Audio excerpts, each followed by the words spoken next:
कोई धर्म चल जाएगा, कोई पंथ चल जाएगा, कोई लिंग चल जाएगा।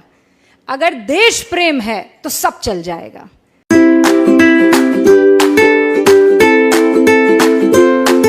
आप सबको नमस्कार। सर्वप्रथम इस धरा को नमन करती हूँ। आंबेडकर जी और यहाँ उपस्थित तमाम लोगों ने मेरा नाम चुना। मैं ये सोच कर अभिभूत हूँ। मैं किस्मत वाली हूँ कि आप लोगों के समक्ष हूँ, आप लोगों के सामने हूँ और अपने दिल की बात कह पा रही हूँ। वैसे तो बीच में वो स्क्रीन की छाया होती है, वो पर्दा होता है, आज वो पर्दा भी हट गया है, तो और ज़्यादा प्रसन्न हूँ कि आपकी आंखों में आंखें डालकर सच कह पाऊँगी। मैंने पूछा मुझे क्या कहना है, तो मुझे कहा गया बस कह दो। तो मैंने कहा कोई विषय है, तो कि जो आप चुन लो वो विषय है। तो मैंने चुन लिया वसुधा का कल्याण। मैंने चुन लिया कि इस धरा का कल्याण विषय अगर ये है तो कोई विचारधारा ले आए, चांद ले आए, सूरज ले आए, अगर देश प्रेम सर्वोपरि है तो फिर सब कबूल है, सब चल जाएगा। कोई विषय चल जाएगा, कोई समाज चल जाएगा, कोई धर्म चल जाएगा, कोई पंथ चल जाएगा, कोई लिंग चल जाएगा। अगर देश प्रेम है तो सब चल जाएगा। और ये मैंने कहीं और नहीं, इसी ज़मीन पर, हिंदुस्तान में, भारत में हर आंखों में देखा है, उसे महसूस किया है, और वही काम मैं स्क्रीन पर भी करने की कोशिश करती हूँ। लोग कहते हैं आप कहते वक्त सोचती नहीं हैं, तो मैं कहती हूँ सोचती हूँ, इसीलिए कह पाती हूँ। और सोचती ये हूँ कि अगर आज मैं रुक गई तो फिर मेरे बच्चे रुक जाएंगे, मेरे बच्चों के बच्चे रुक जाएंगे। तो जो गलत है कह दो, और जो सच है फख्र से कह दो कि ये सच है। और यही मेरी कोशिश भी रहती है। और इतना प्यार, इतना प्रेम मुझे मिलता है कि फिर मुझे पलट कर देखने की ज़रूरत नहीं पड़ती है। और ये आप लोगों का सम्मान है। आज जिस कार्यक्रम में मैं उपस्थित हूँ, मुझे याद है स्कूल में जब छोटी थी, 5वीं कक्षा में रही होंगी, तो हिंदी की मेरी बड़ी स्ट्रिक्ट सी टीचर थी। तो उन्होंने देवऋषि नारद जी के बारे में एक कहानी मुझे सुनाई, बच्चों को सुनाई, और वो कहानी मैं चाहती हूँ कि आपके समक्ष भी रखूँ। तो नारद जी तो आज तो क्या वाईफाई है, क्या 5G है, क्या 4G है। नारद जी ने तो उसका इस्तेमाल बहुत पहले ही कर लिया था। प्लेन व्लेन की ज़रूरत नहीं थी, वो टेलीपोर्ट करते थे, तीनों लोकों में जाकर अपनी बात कहते थे। तो कहानी ये शुरू होती है कि नारद मुनि अपने अंदाज में स्वर्ग लोक में घूम रहे थे, नारायण नारायण कहते हुए। तो अचानक उनको कुछ सूझी, तो उन्होंने भगवान का रुख किया और भगवान से कहा,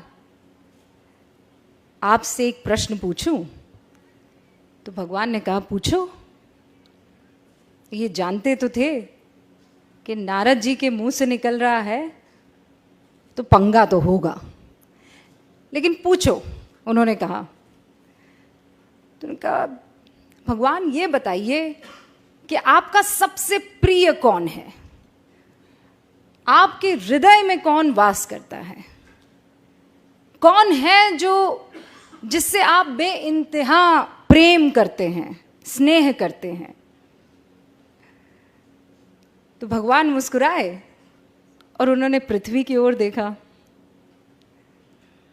और वहाँ इंसानों का टोला था, इंसानों की बस्ती थी। कोई किसी काम में लगा हुआ था, कोई लकड़ी काट रहा था, कोई खेती कर रहा था, कोई अपने हिसाब का जो उस वक्त काम था वो कर रहा था, कोई महिला खाना बना रही थी। तो प्रभु मुस्कुराए और उन्होंने कहा कि ये मेरे दिल में वास करते हैं, इनसे मुझे बड़ा स्नेह है। तो नारद जी को बड़ा गुस्सा आया। तो उन्होंने कहा कि आप मनुष्य की बात कर रहे हैं? तो प्रभु मुस्कुराए और प्रभु ने कहा, मनुष्य की बात कर रहा हूँ।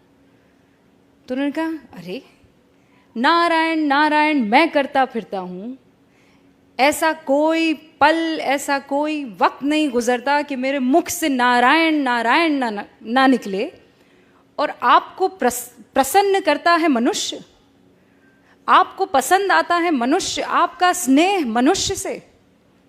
तो प्रभु फिर मुस्कुराए, उनकी अपनी लीला।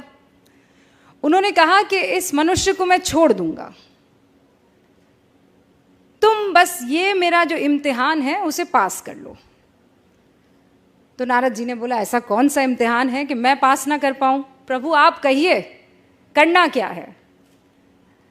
तो प्रभु ने देव ऋषि को कटोरा दिया बड़ा सा, और उसे एकदम एज तक दूध में भर दिया,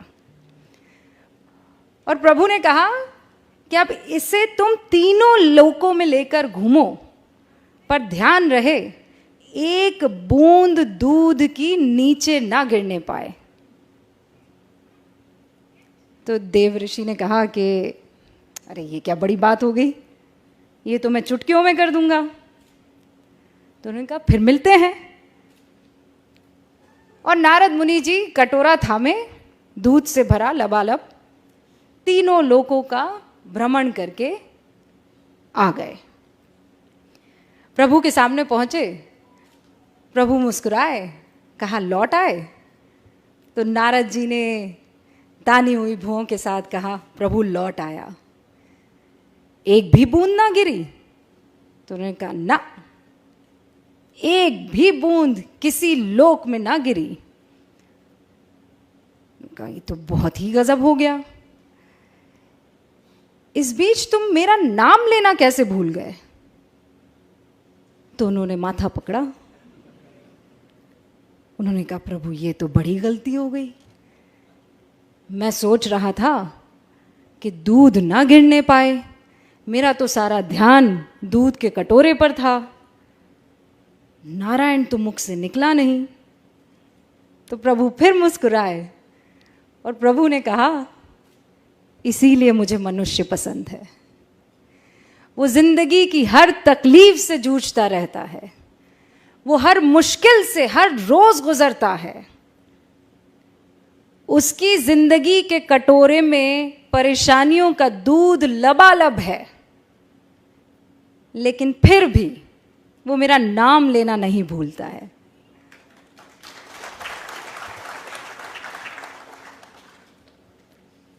तो देव ऋषि भी मुस्कुराए, हाथ जोड़े और कहा प्रभु की लीला अपरंपार है, नारायण नारायण, और मनुष्य भी कमाल है।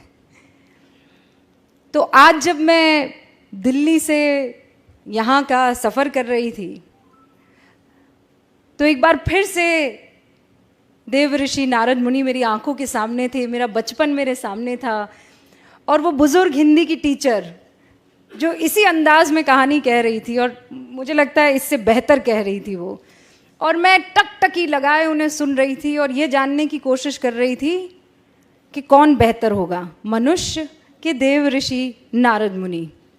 लेकिन प्रभु की लीला। अब इसे आप कट्टू जोड़ दीजिए पत्रकारिता में।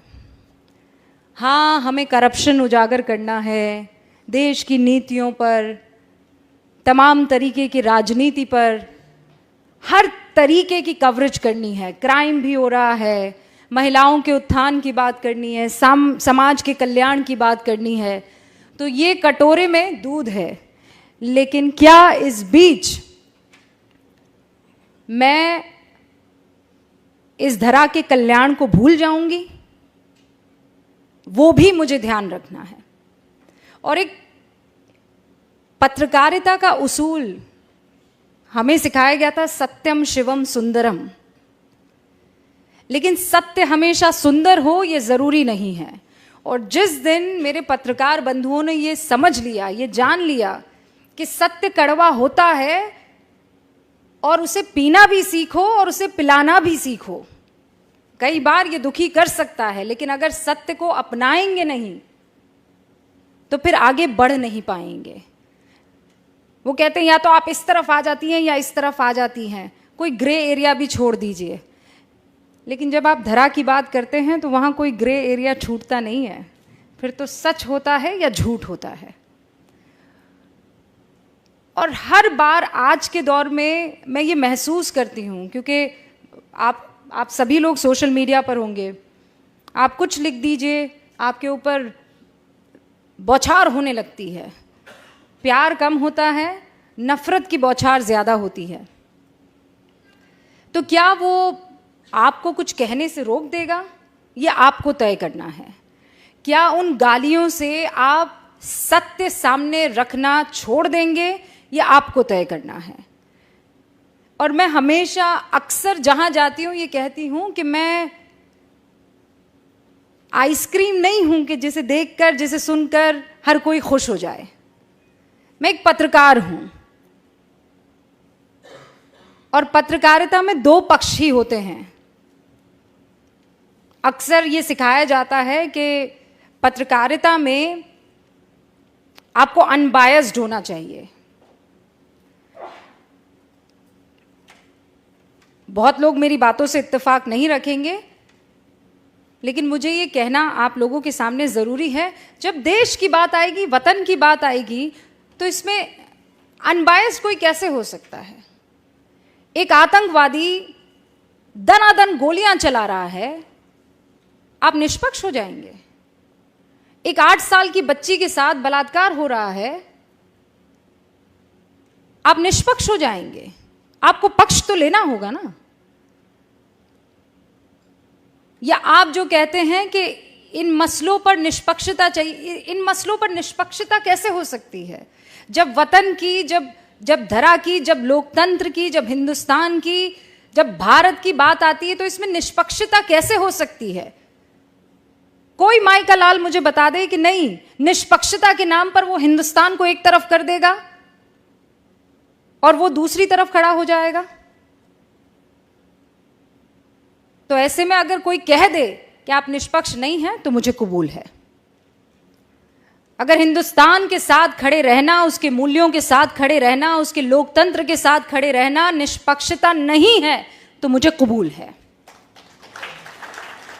और उन तमाम पत्रकार बंधुओं से ये बात मैं बहुत साफ तौर पर कह देना चाहती हूं कि जिस दिन आप बेझिझक, बगैर किसी डर के, बेखौफ होकर अपनी बात रखने लगेंगे, तो फिर आपको तालियों की दरकार नहीं रहेंगी। फिर मुख से दुआएं ही निकलेंगी, आशीर्वाद ही निकलेगा। और फिर आपको ये नहीं सोचना पड़ेगा कि मैं जाऊंगा तो 4 लोग मेरे लिए तालियां बजाएंगे कि नहीं बजाएंगे। उन तालियों की दरकार मत रखिए। बाहर से लोग क्या कहते हैं वो मत सोचिए। ये सोचिए कि इस वक्त इस ज़मीन को किस चीज़ की ज़रूरत है। इस ज़मीन को निडरता की ज़रूरत है, इंस्पेक्शन की ज़रूरत है, आत्मचिंतन की और मंथन की ज़रूरत है। और फिर मैं कह रही हूँ, कोई विचारधारा हो ना, किसी को चांद पसंद है, कोई ना, किसी को सूरज पसंद है, कोई ना, पर है तो धरा ही के ना, है तो धरती ही के। और जब तक वो धरती में सम्मिलित है, वो चांद हो कि सूरज हो, वो हमारे हैं और हम उनके साथ खड़े हैं। अपनी बात को मैं यहीं विराम देती हूं, लेकिन इस उम्मीद के साथ कि मेरे जैसी उन तमाम आवाज़ों को आपका आशीर्वाद हमेशा मिलता रहेगा। और जब तक आपका आशीर्वाद रहेगा, जब तक हिंदुस्तान की जनता की आंखों में जो ऐसी चमक मैं देख पा रही हूँ, चमक रहेगी, हिंदुस्तान को विश्व गुरु बनने से फिर कोई नहीं रोक सकता है। एक बार फिर से आप सभी का बहुत बहुत शुक्रिया। और मुझे बहुत खुशी हुई आप सबके बीच में आकर अपनी बात रखने की। ऐसा लग रहा था जैसे मैं नहीं, दो मन आपस में बात कर रहे हो, दिल से दिल तक एक बात पहुंची हो। बहुत बहुत शुक्रिया आप सभी का।